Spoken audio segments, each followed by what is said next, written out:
প্রায় ২ বছর পর বাংলাদেশিদের জন্য আবারও ট্যুরিস্ট ভিসা চালু করেছে ভারত। আজ থেকে আনুষ্ঠানিকভাবে ভিসার আবেদন গ্রহণ শুরু হয়েছে। ঢাকা, রাজশাহী, চট্টগ্রাম, সিলেট ও খুলনায় ভারতীয় ভিসা কেন্দ্রে আবেদন করা যাচ্ছে। সকাল থেকে যমুনা ফিউচার পার্কে ভারতীয় ভিসা কেন্দ্রে আবেদন গ্রহণ করা শুরু হয়। মেডিকেল ব্যবসা সহ ভিসা কার্যক্রম পুরোপুরি চালু হবে।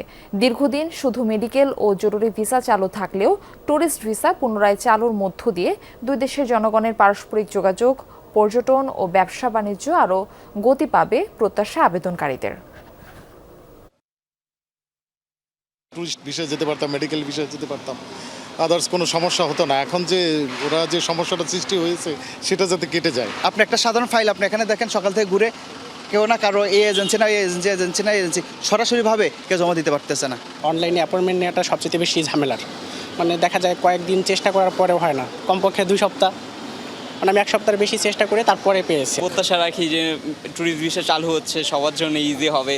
আমরাও ইজিলি গিয়ে হয়তো আবার সে আগের মতো একটা আনন্দ উপভোগ করতে পারবো।